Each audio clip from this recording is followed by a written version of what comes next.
kalau dulu kan ada patah yang mengatakan kalau tak kenal maka tak sayang, maka izinkan saya memperkenalkan diri.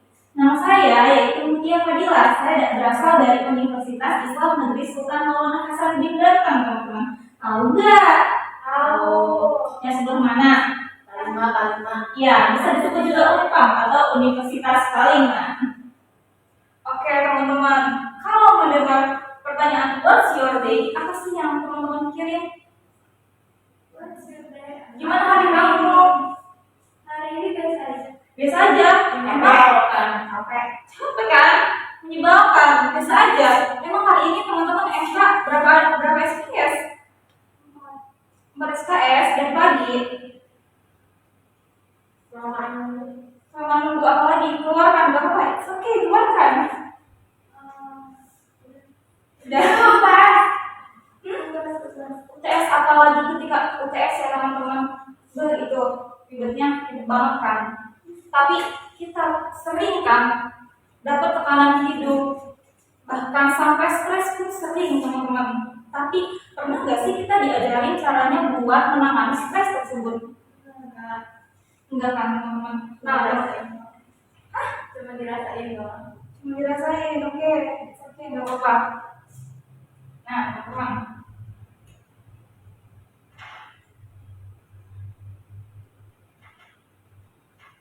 Oke, lanjut nih. Kalau saya mau bertanya nih, titik paling rendah dalam hidup itu yang kayak gimana sih? Jadi teman-teman di posisi yang paling rendah. Kalau tadi kan teman-teman merasa capek, merasa stres itu cuma bisa dipendam. Itu udah titik terendah belum? Rendah tuh Gagal. Ada lagi teman-teman? ekspektasi orang tua yang terlalu tinggi. Iya betul, ini berat banget ya itu pun. Aku juga merasakan itu teman-teman. Ada lagi? Iya nggak apa, keluarin aja teman-teman. Mau itu keluh kesah, mau itu apapun itu, di sini kalian bebas berekspresi. Oke, gini aja deh. Aku mau cerita. Aku juga pernah ada di titik terendah teman-teman. Percaya nggak? Percaya, karena semua orang itu mempunyai pasti punya titik terendahnya masing-masing. Tapi menurut aku, ini titik terendah aku pas jadi mahasiswa di semester 3. Mau tahu nggak apa? Apa tuh? Oke, jangan sedih ya. Jangan sedih ya. Aku pernah punya pikiran untuk bunuh diri. Kenapa tuh? Karena di semester itu aku merasa stres banget teman-teman. Yang pertama apa? Aku tuh jujur tipe orang yang susah banget untuk beradaptasi, apalagi kalau lingkungannya baru. Itu udah di semester 3 belum. Karena aku tuh kalau apapun itu aku langsung rendam, aku ekspresikan. Jadi aku gak punya teman cerita gitu. Dari pendaman-pendaman itu kan jadi kita jadi tertekan, jadi stres teman-teman. Nah itu yang pertama. Mau tahu yang kedua apa? Yang kedua itu ekspektasi orang tua terhadap saya. Karena mungkin ya kita kan berasal dari latar belakang yang berbeda juga. Orang tua jujur aja nih, orang tua saya itu kan di kampung. Gimana sih yang namanya di kampung gitu ya? Iya. Jangankan maksudnya menganggap gimana ya?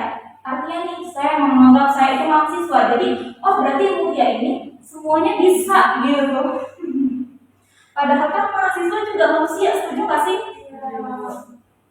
Seperti saya di semester 1, saya itu menuntut diri saya untuk menerbitkan minimalnya itu 2 artikel. Tapi apa? Pada faktanya gak bisa teman-teman.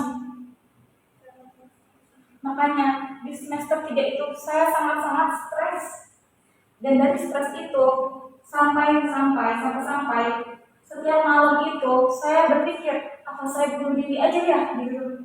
Karena kan waktu itu pas saya itu di lantai 2. Nah setiap jam 9 malam, pokoknya ketika saya udah beres semua tugas, saya tuh selalu mikir kayak apa aku bunuh diri aja ya biar orang tua aku tuh nggak terlalu mikirin aku gitu. Tapi kan aku juga kayak berpikir lagi loh, kalau aku bunuh diri apa sih yang bisa motivasi ke orang tua gitu.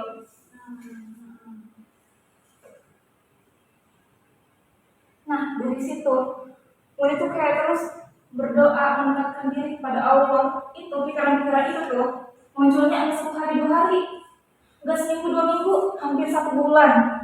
Dan itu kemudian juga udah coba, oh apa mungkin langsung aja ya ke UPBK. Tapi teman-teman, itu tuh cuma jadi niat, belum terlaksana sampai sekarang. Nah tapi teman-teman, dari situ di semester 6 ini saya belajar yang namanya coping mechanism.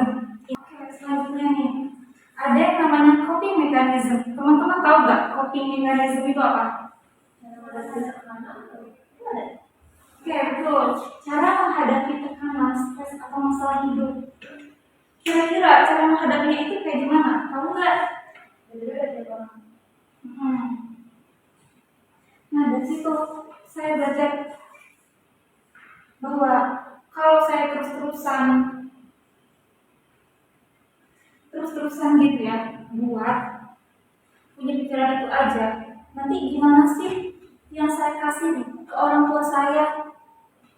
Nah dari situ gak lama, itu udah sebulan lebih tuh ya, kan saya belum terlaksana tuh mau masuk UTBK. Satu saya mendengarkan lagunya dia introvert, mau tahu berapa? Apa tuh? Bentar ya. Ternyata teman-teman, kita itu gak pernah sempurna.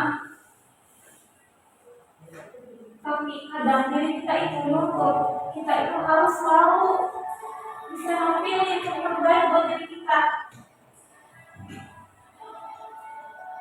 Tapi pada faktanya, sebuah ketidaksempurnaan itu adalah sifat manusia.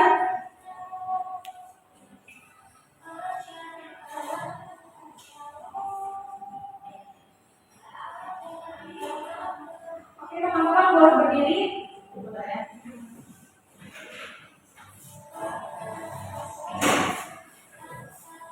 Teman-teman tadi harus stres kan? Oke, sini tangannya. Ternyata teman-teman, kita itu gak apa-apa kalau nggak sempurna. Oke dede, gak apa-apa. Kamu mau ngomong apa? Buat menerima ketidaksempurnaan.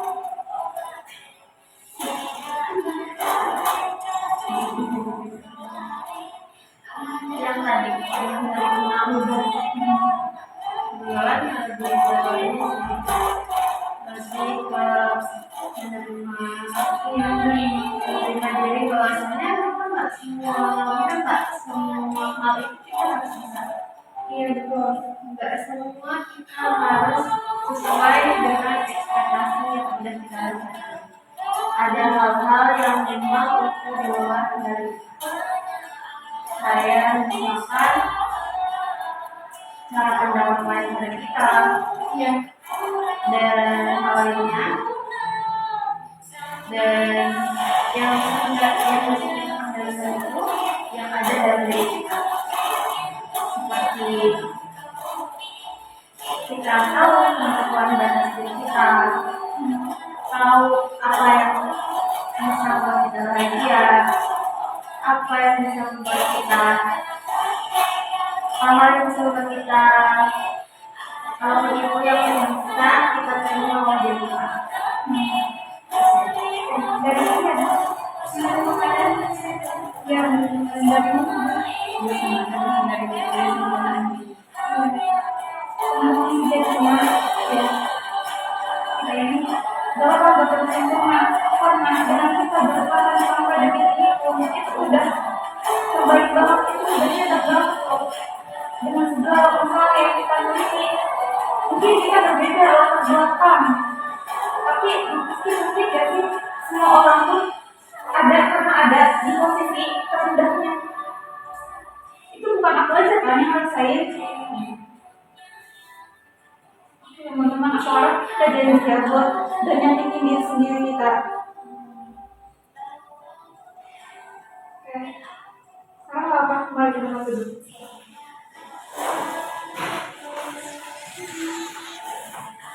Oke teman-teman, mungkin ya kita itu agak susah untuk menerima itu semua. membuat kita agak sempurna, gimana sih? Itu susah banget pada awalnya, pada mulanya. Tapi ketika kita pikir-pikir lagi nih, daripada kita terus stres karena hal itu, jadi lebih baik ya udah dilepas. Gak apa-apa loh, manusia itu nggak sedih, itu gak apa-apa. Nah, teman-teman tahu nggak? Ternyata dalam Quran surat Al-Baqarah itu ayat 286 menjelaskan, "Lai khaliqullahi nafsan illa wus'aha." Artinya ada yang tahu apa? Artinya Allah itu tidak membebani seseorang melainkan sesuai kesanggupannya. Jadi tidak dari psikologisnya sudah dijelaskan juga ada, dari musik pun ternyata ada loh, dan dari ini pun Al-Quran pun ternyata sudah dibahas. Nah, jadi teman-teman menarik banget kan coping mekanisme ini. Nah, selanjutnya nih, teman-teman tahu nggak jenis coping itu ada dua. Yang pertama itu ada problem focus coping, yaitu coping yang berfokus pada masalahnya. Ada yang tahu nggak contohnya seperti apa? Contohnya nih, saya itu orangnya introvert dan gak terbiasa ngomong di depan umum. Nah, itu kan masalahnya. Terus kalau kita pakai jenis yang ini, problem focus coping, artinya kita copingnya ini berfokus pada masalah tadi. Artinya ketika kita tidak mahir untuk berbicara di depan umum, maka solusinya kita harus apa? Latihan. Yang pertama harus latihan, dan yang kedua harus berdoa. Karena latihan tanpa berdoa itu sama aja seperti kita sombong. Siapa sih diri kita sebenarnya? Tapi kalau berdoa tanpa latihan, meskipun dia anak kiai, sudah diberi air doa oleh bapaknya semisal, tapi ketika tidak ada action, tidak ada latihan, maka apa yang terjadi? Hanya sia-sia, teman-teman. Iya, betul. Nah, yang kedua itu ada emotion focus coping. Ada yang tahu nggak? Betul. Fokusnya itu sama perasaan, sama emosi. Jadi kita itu harus belajar untuk mengelola emosi. Kalau di coping yang ini, strategi bertahannya dengan mengelola emosi. Seperti ini, saya waktu dulu itu, jujur ya teman-teman, program studi yang saya inginkan itu bukan BKI, tapi apa? Psikologi. Tapi karena saya sudah mencoba dengan yang pertama itu saya coba STAN di UIN mana ya saya lupa. Ada tuh jurusan psikologi, tapi ternyata saya gagal. Iya. Nah, yang kedua itu saya mencoba SNBP juga di Untirta. Di Untirta di mana ya? Ya lupa, saya lupa. Kayaknya itu deh. Saya juga ya mencoba jalur SNBP tuh untuk masuk psikologi, tapi ternyata belum rezeki juga. Teruslah saya bilang ke mama, kalau dia udah terima loh di sini. Terus ternyata mama itu emang bener-bener gak merestuin dia buat lanjut ke yang jauh, yang pertama ke yang jauh, dan yang kedua itu harus banget UIN.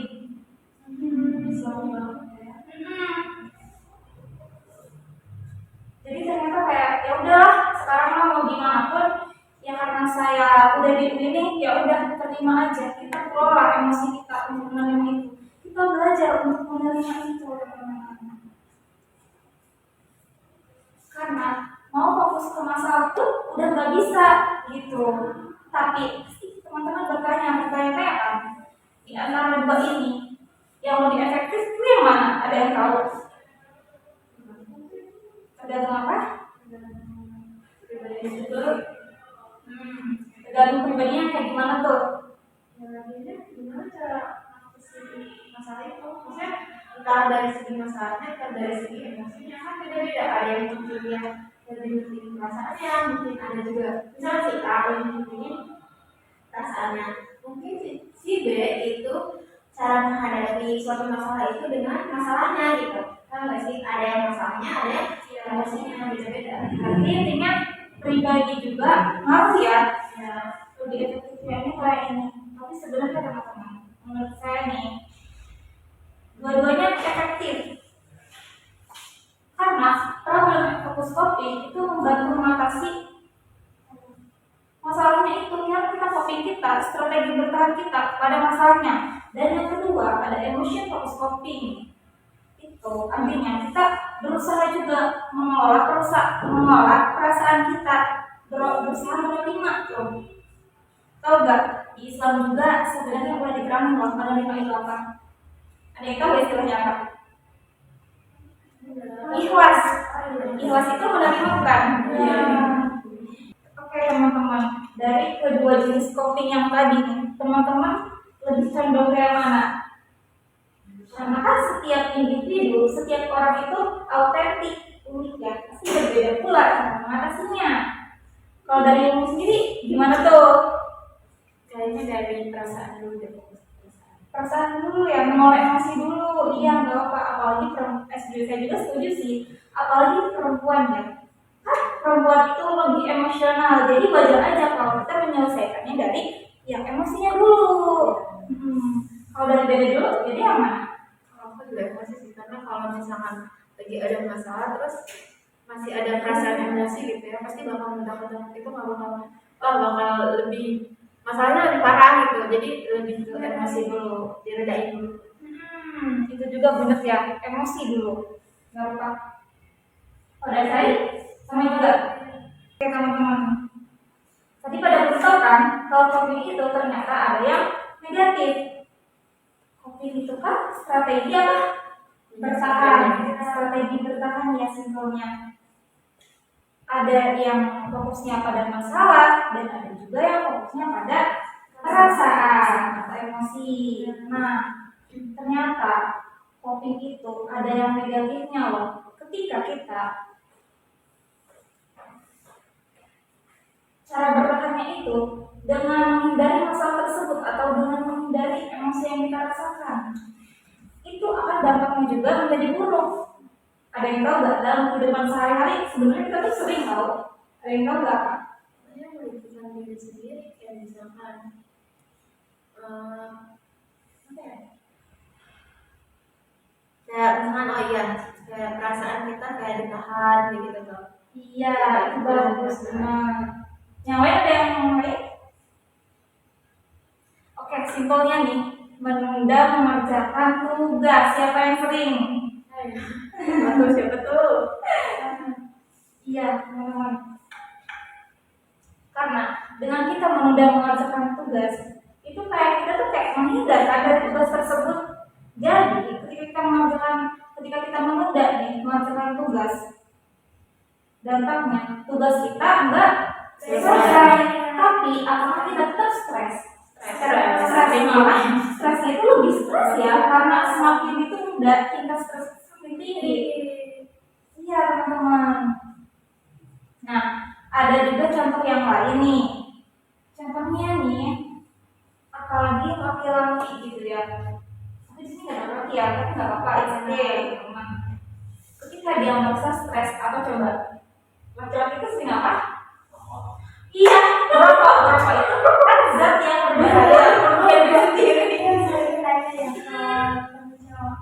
Kenapa sih nggak ada Teman level 2 ya? Emang bener ya katanya kalau merokok itu pelarian dari masalah. Iya, seperti gitu. Iya kan? Tuh, emang buat tenang ya rokok? Iya, karena di dalam rokok itu ada zat yang bikin dopamin kita itu meningkat. Dan zat yang bikin dopamin rasa bahagia kita itu meningkat. Jadi ketika kita mengonsumsi rokok nih 1 kali atau 2 kali, nanti kita seterusnya tidak ada masalah. Oh, rokok aja nih, ini langsung bikin tenang. Padahal maaf apa? Stresnya tetap teman-teman itu mah kayak cuma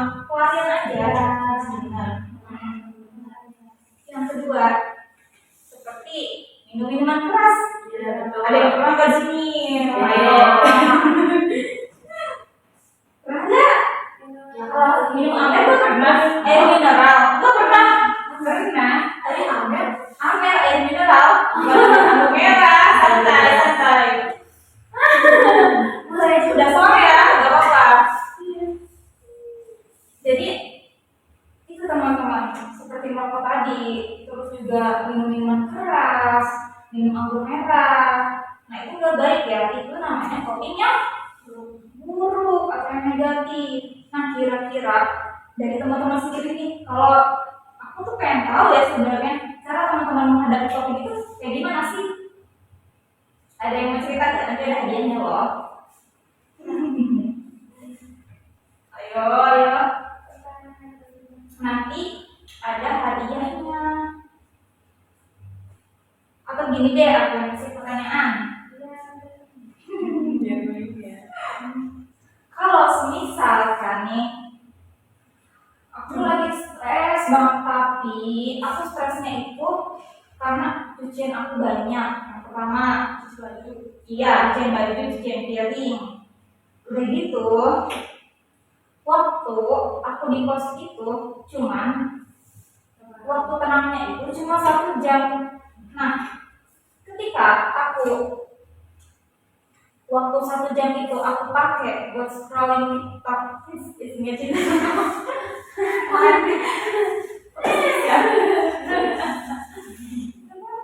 Oke, serius teman-teman. Ketika aku pakai scrolling, itu tuh termasuknya kopi yang kayak gimana menurut teman-teman? Misalnya buruk, yang negatif ya. Harusnya kayak gimana sih? Harusnya kita menyelesaikan Harusnya mengerjakan pekerjaan kita, cuci piring, cuci baju gitu ya. Nah, tapi 1 jam itu sebenarnya benar-benar waktu tenang teman-teman. Ada 1 jam ini, aku harus rapat lagi, harus ngerjain tugas lagi, harus ngerjain ini lagi. Jadi itu benar-benar waktu tenang. Emang aku nggak boleh buat scroll TikTok buat bahagia. boleh. Mungkin kalau menurut saya sendiri ya, mungkin ini aja sih, mungkin diperbaiki lagi jadwalnya. Terus lebih enaknya tuh kalau lagi ngerjain misalkan cuci piring nih. Senangnya misalkan lebih efektifnya tuh misalkan di malam hari, berarti nyuci piring, nyuci bajunya tuh di malam hari, jangan siang hari yang nggak bakal dikerjain. Iya. Sesuai kan gitu. Ada target gitu. Iya, tapi masalahnya waktu tenang 1 jam itu adanya di malam hari karena di siang harinya nih saya MK bisa subuh. Jadi terkadang ini dulu kalau Iya nggak apa oke. Kita kayak teman aja gitu ya. jangan pakai piring, Jangan pakai piring. Tapi itu mungkin baru ya. Nah, kalau misalkan tadi mencoba manajemen waktu ya teman-teman, atau juga tadi mulai apa? Cara itu dikerjain ya, cuci piringnya. Nah, berarti itu lebih masuk ke problem fokus coping atau emotion fokus coping ya? Ada yang tahu? Katakan dulu dong. Ada yang tahu apa? ada masalahnya kan itu nyucinya. Iya betul. Nah tapi nih, ketika saya misalkan punya pacar, udah gitu, saya tahu nih, oh dia selingkuh, saya putusin lah. Nah terus menurut teman-teman, kopi yang tepat itu buat saya, karena saya juga meskipun saya putusin dia, saya juga tetap dong yang namanya manusia, patah hati gak sih, sedih gak sih? Nah menurut teman-teman, cocok itu kita pakai jenis yang problem fokus coping atau emotion fokus coping? Masalahnya apa? Selingkuh. Buat pertahanan diri ini kan Biar bertahan, biar saya nih mencoba bertahan hidup. Kan ada orang juga ya yang dia ketika dia diputusin pacarnya dia langsung bunuh diri. Banyak loh kasus kayak gitu. Menurut teman-teman nih lebih cocok pakai yang problem fokus coping atau emotion fokus coping? Emotion. Kalau aku menurut Siapa kan? Ungu? Ambil. Kalau Oke. ini tergantung. Tergantung gimana? Tergantung ceweknya, misalnya ceweknya nih, ceweknya kan yang mutusin dan diselingkuhin kan. Nah, tergantung. Kadang ada cewek yang apa ya? Ya itu tuh kayak bucinnya bucin banget. Bucin banget. Ini contohnya siapa dulu? Saya. Itu Oh. materinya. Nah, misalkan Kak Mulia nih, misalkan kan mungkin tipenya misalkan punya prinsip yang kalau selingkuh tuh udah terus pasti dia lebih ke masalahnya. Maksudnya tuh yang dia selesaiin tuh masalahnya, bukan emosinya. Karena dia udah punya prinsip di awal. Tapi kalau dia punya misalkan Kak Mulianya ini lebih ke apa ya? Dia tuh bucin dan segala macam lah dengan kebucinannya yang pasti terasa banget kan. Mungkin dia bakal rendahin dulu emosinya. Dia kenapa sih pasti si kamu kayak gitu pasti bakal nanya ke pacarnya kenapa kamu bisa selingkuh kayak gitu, kayak selesaiin dulu emosinya baru dia nanyain masalahnya tuh kayak kenapa bisa selingkuh segala macam gitu. Oke teman-teman, kalau dari kasus saya yang tadi ya, saya kan pernah punya pikiran untuk bunuh diri di semester 3 itu. Makanya dari situ saya mencoba nih buat saya ikut organisasi aja yang banyak ya biar saya merasa sibuk, biar pikiran-pikiran itu gak muncul lagi. Kira-kira menurut teman-teman nih, saya lebih berfokus ke emotion atau problem? Ada yang tahu angkat tangan? Kalau tahu angkat tangan ya, nanti ada hadiahnya. Iya saya nih, saya kan di semester 3 itu pernah punya pikiran untuk bunuh diri. Tuh. Tapi setelah saya pikir itu dapat merugikan diri saya. Makanya untuk mengatasi hal tersebut saya ikut organisasi yang banyak. Menurut teman-teman itu biar saya itu sibuk gitu tuh. Nah menurut teman-teman itu lebih ke jenis coping yang problem fokus coping atau emotion fokus coping? Emotion. Karena apa? Karena dia mengadakan perasaan dia gitu dengan cara ya begitu berdamai gitu dengan perasaannya dengan mengambil jalan. Kalau menurut aku ini buat nambahin sih bukan berdamai, bukan lebih ke berdamai, cuman kayak hilangin dulu nih perasaan, pikiran yang tadi mau bunuh diri, makanya dia ikut organisasi. Itu benar ya teman-teman. Oke, sampai sini kalian udah ada mulai gambaran? Udah mulai ada gambaran belum atau masih bingung?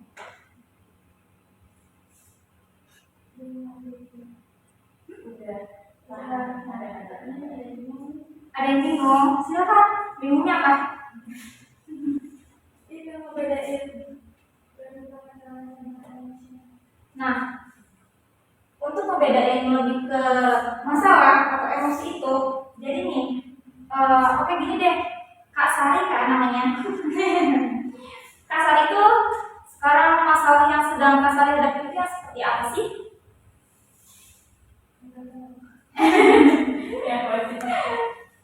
Oke, mau silakan. Tapi gimana sih cara kita tuh apa ya menyelesaikan ekspektasi orang tua itu yang terlalu tinggi kepada kita?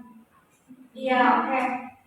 Jadi orang tua itu menuntut lebih terhadap Mumu gitu ya, tapi Mumu itu nggak bisa. Misalkan nih orang tua Mumu itu menuntut Mumu untuk menjadi dokter, tapi itu tuh bukan minat bakat Mumu gitu ya. Nah, kalau kita fokusnya ke problem fokus coping, kita nih akan menuruti orang tua tersebut untuk menjadi dokter meskipun itu bukan kemauan kita, tetapi kalau kita yang berpihak kepada ini emotion focus coping. Nah, kita itu tidak akan ngomong gitu ke orang tua, tapi kita tuh lebih empati ke orang tua sebenarnya. Jadi kita tuh seolah-olah kayak, oh orang tua itu mau loh yang terbaik buat saya. Jadi kita tuh berusaha mengerti orang tua gitu. Oke, jadi saya itu harus menuruti apa? Nah, itu kembali lagi kepada kamu, mau kamu itu lebih yang mana gitu loh. Atau misalkan nih, Mumu tetap mau di jurusan yang Mumu pengen. Nah, Mumu juga bisa pakai seragam fokus coping. Nah, caranya itu menurut saya, Mumu bisa dengan komunikasi dulu nih dengan orang tua. Terus juga Mumu perlu gitu ya, apa yang namanya, konseling atau konsultasi dulu lah sama guru BK Mumu. Biar nanti ketika komunikasi dibantu nih gitu tuh. Terus juga nanti guru BK itu kan pasti nyediain, kalau misal Mumu bilang di BKI, oh ternyata di BKI itu nggak cuma jadi guru BK loh, ada juga yang di adiksi penempatannya. Nah itu kan apa ya namanya, lapangan pekerjaannya pun lebih luas gitu. Nah nanti otomatis orang tua Mumu juga akan berpikir, oh iya ya ternyata mungkin selain yang bakat Mumu itu di sini di BKI, ternyata lulusan BK itu gak cuma dari guru BK gitu tuh. Nah, dan Mumu pun perlu kalau misalnya mau yang emosi fokus coping gitu tadi, dengan relaksasi, dengan menerima dulu emosi yang Mumu rasakan gitu.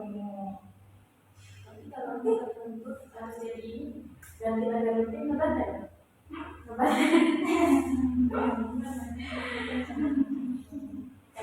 Kan tadi itu katanya tergantung kita harus konsultasi nih sama guru BK. Kalau misalnya guru BK-nya tuh lebih ke aku gitu, guru BK ini. Nah, terus aku tuh udah ngomong nih baik-baik sama orang tua nih, begini gitu ya pokoknya. Tapi orang tua aku tuh ya tetap kekeh gitu tuh. Harus aku tuh jadi dokter misalnya. Apa aku harus batal? Kalau mau ngebantah itu dosa ya, ya mungkin menurut saya solusinya yang kita pakai yang emotion focus coping tadi. Mumu menerima itu semua karena sebenarnya dari dokter itu pun banyak gitu. Kita nggak cuma apa ya, Mungkin bisa jadi kayak nanti iya sih bagus gitu ya. udah ada terjamin gitu ya. Iya betul. Tapi kayak dari nilainya itu masih bener orang tua bakal anak terus kayak gitu. Kalau kata aku kan katanya orang lain pengen kedokteran, tapi umumnya pengen PKI misalnya nggak masalah. Kalau bener juga nggak masalah. Ya silakan. Di kedokteran juga ada loh spesialis jiwa. Nah, iya Bisa maksudnya kayak bisa coba cari lagi gitu. Apa sih kedokteran itu kan pasti ada cabangnya tuh. Berarti aku harus nyelesain juga kalau mana nih? Tergantung dari kamu Tergantung tanggung dirimu sendiri. Mu lebih pengen yang problem atau emotion gitu mu. Oke, dan yang lain ada yang menambahkan atau ada yang masih bingung? Cukup. Oke, kalau cukup mungkin cukup sekian ya yang harus saya sampaikan. Terima kasih juga karena teman-teman udah mau hadir di acara kali ini. Assalamualaikum warahmatullahi wabarakatuh. Waalaikumsalam.